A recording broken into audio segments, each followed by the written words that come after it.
poster up there on the stage. Talk to us about that. And obviously you knew this news yesterday. You had to hold on to it. You had to keep quiet. Talk to us about the emotions of it all, knowing that you're going to main event.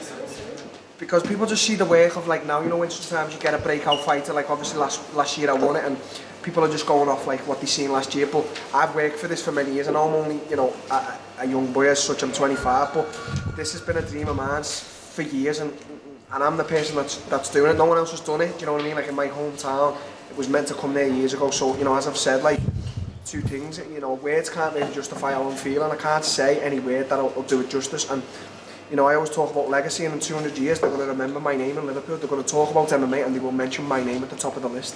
When did you first get the heads up on this? When did you first hear that this was going to happen? I just heard like rumours from people, and then, you know, I felt like I was being kept in the shade because obviously I've got a big mouth and that. So, you know, and then I said to my coaches, "Is UFC-Liverpool happening?" He said, "Listen, I usually let you get away with murder, but this time I want you to keep it shum because it's happening and it's getting announced at the London event." And then when he done that, I just, you know, started punching walls, and man, I just can't believe it. How fit are you right now? Like, you know, how much is it going to take for you to get back to 100%? I'm ready. In 10 weeks, you know, people have seen me, and they haven't seen me full armoury. They haven't, you know, I know I come from a Muay Thai background, but when was the last time you seen me throwing a right kick or a left kick, or, you know, put knees together and that? They're going to see like the complete Darren Till, this fight. They're just going to see everything in 10 weeks, honestly. You want Wonder Boy next. Yeah. Obviously it's not confirmed and he hasn't accepted it yet. But what excites you so much about that fight? Because he's such a good striker. He's intelligent. He's not a brawler. It's well thought out, the process of his fighting IQ, and mine's the same. And I know my fighting IQ is higher than his, and I know I can outsmart him and come with the knockout. I don't want to beat him over 5 rounds. I want to knock him out. I want to devastate his life. Will you walk out too? You'll never walk alone. That is an option. I've seen it before, but just them drums get me, you know, kicking and going. I don't want to split the city up as well. You know, it's such a football city. You got Liverpool and Everton. I don't want to split the city. You know, the Everton fans, if they're going to be there, stand there like, oh, we have to listen to this. Everyone knows me trademarks. Phil Collins in the air and them drums at the Echo Arena. Honestly, it gets me like shivers right now. And the UFC working hard to get them on the way home, so they said They said they're trying anyone in the top 10. Like, I know I don't listen. People say that people are scared to stand. I don't think anyone's scared, but I don't know why no one wants to fight. Like, I haven't rejected any fights. You know, people say that they're going to fight off for London. No, many names got put forward, and I just wasn't ready. But for now, like, you know, I've asked for Lawler, Masvidal.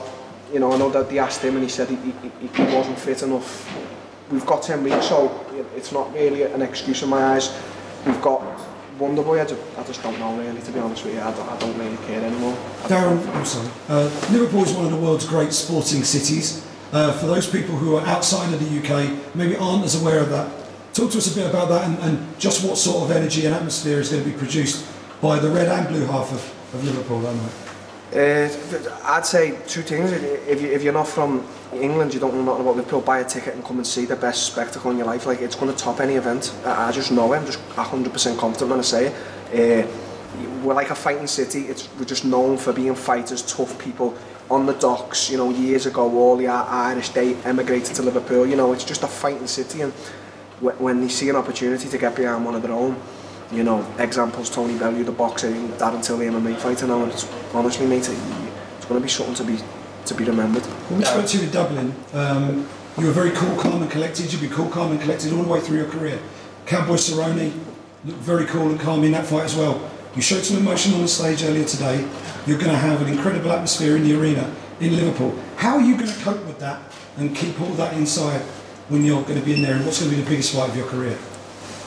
I'm just a special person, mate. I don't say this with any disrespect or any arrogance. I'm humble, but I just know I'm a special person when it comes to fighting. You know, I know I was put on this earth to fight, and I know I can get past any test. You know, people said, you know, I don't want to talk about my last fight only because I feel like it's been talked about too much. But to talk about it beforehand, it was like the veteran going to beat this young boy, and then after it was like, oh, he's just, you know, he's just an old lightweight and that. You know, people will say what they want, but when people are facing me, they're going to realise that I'm not just like this kid who talks shit. Like, I fucking believe what I say, and when I'm coming, I'm not coming to beat. I'm coming with violence. Like, I'm a violent person, so you know, I can just get through anything, and I'm just going to be so prepared. I'm going to take a moment when I'm walking out, you know, to see what my city's going to be like. But when it's in that cage, mate, forget everyone, forget family, forget my daughter, forget everyone. Just, they don't mean anything to me. It's about fighting.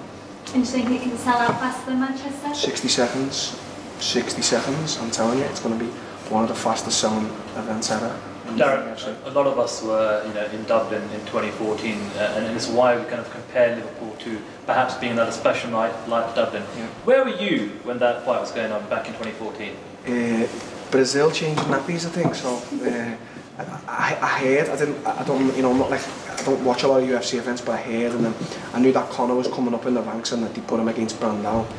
And then I seen the scenes when he finished Brandao, and I thought to myself, of Liverpool, like I thought, imagine if that could ever happen. And it's been a few years, mate, and last year, the 30th of October 2017, I posted a photo of the Echo on my Instagram, and now a few months down the line it's happening. I've made this happen.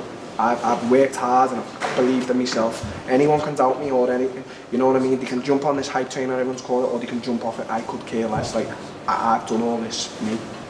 You spoke about your teammate Mike Grundy and your hopes for him to get the call up. You also mentioned CM Punk as well, and you kind of compared, you know, him being in the UFC before someone like Mike Grundy. Kind of elaborate on that and what you think about someone like CM Punk being in the UFC.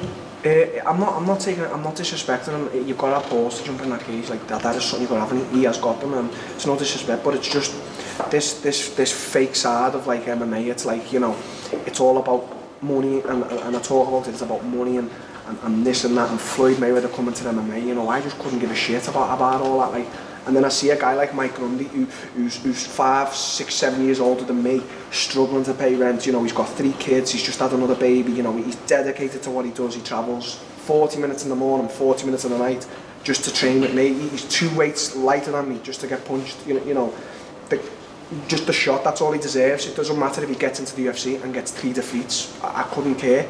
You know, obviously I do, but he deserves the shot more than a lot of other people. For an example, CM Punk. CM Punk's sitting in a mansion somewhere with millions of pounds or millions of dollars. Michael Grundy hasn't got a £10 in his pocket. So I don't understand. That's why I hate that side. That's why I'll never ever do it for money. I couldn't give a fuck about the money. I love the nice things in life, but if you took all that away, it'd still be the same goal, legacy. Darren, there's people, like, I mean, you've been talking about, like, you know, being frustrated that you haven't got a fight in so long. Does this not make it even harder? The fact that they're going to have to come to Liverpool and fight you? I mean, that makes it even more intimidating for a guy who wants to fight, you know? You know what, mate? Fighters aren't scared. There's always this talk. He's scared of him. If you're a fighter, you're not scared of anyone, in my eyes. And if it was me, I'd want to go and take the thunder from someone. You know, if I was fighting a guy in his hometown, I'd want to go and take his thunder and beat him. So there's going to be a lot of guys to step up and say, I'm going to go and beat Darren Till. And, you know, I don't believe anyone can beat me. There's the guy out there to beat me. Come and beat me and show me my weaknesses so I can go and work on them. I'll accept them like a man. But right now, where's my fight? Wonderboy, you know, he keeps on saying this and that. But at the end of the day, I'm 16-0. I beat everyone in Brazil. I was #1 in Brazil, and I've just come in the UFC and beat everyone. It doesn't matter what. If you say I've gone the distance, no one has beat me yet. So until then, you know, it doesn't matter what Wonderboy says. I need to prove myself against other people. You know. Give me my shot and let me prove myself then.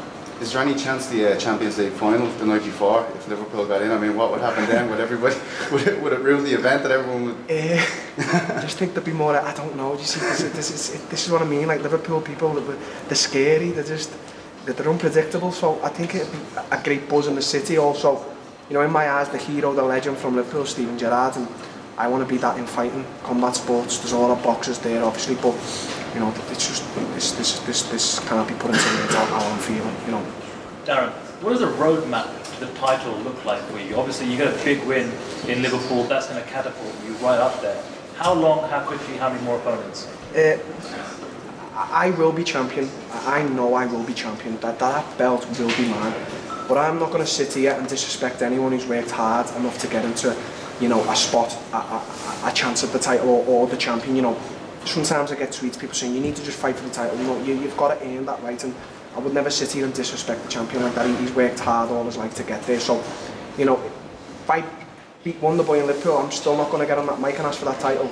It's proper unlikely because of I wanna prove that I'm the best. I don't want to do a Colby Covington and just beat a few guys and then get to the title and then, you know, because he knows he's not good enough. I don't want to do that. I want to beat them all and then sit there with the title thinking, who's coming, who can beat me?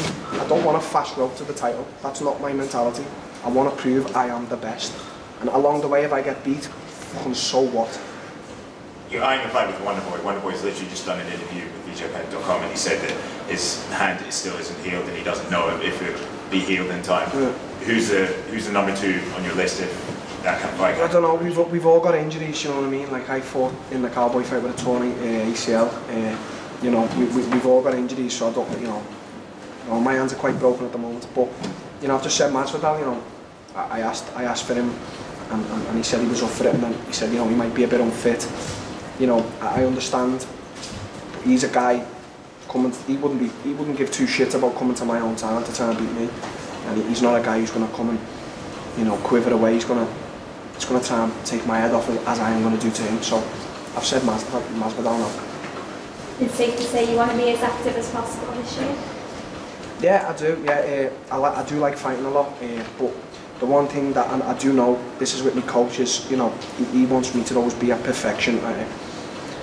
100%. So when the London card got announced and everyone was saying Darren Till for the main event, I said to my coach, listen, I'm okay, I can do this. And he was like, you've got 5 weeks, you're not ready, you're a fat piece of shit, you've been eating this, that, the other. So I said, okay, coach, you know, he's not just a coach to me. I said, fine. So, you know, I want to fight 3 times this year, 4 if I can, if I'm fit all the time. I just want to fight. The title will come. I want to be the best.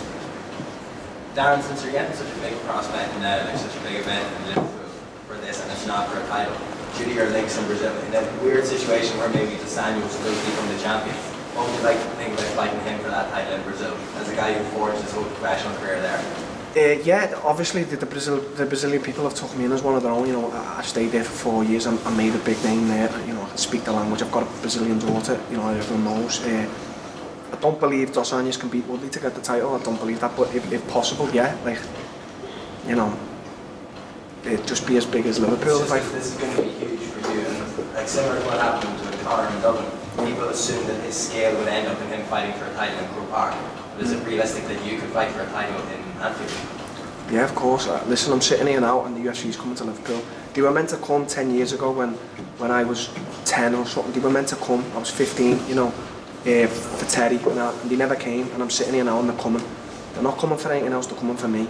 You know, without sounding arrogant, they're coming for me. That is why Dana White has, you know, has asked for this and I've asked for it. And anything's possible. Anfield, 56,000 people.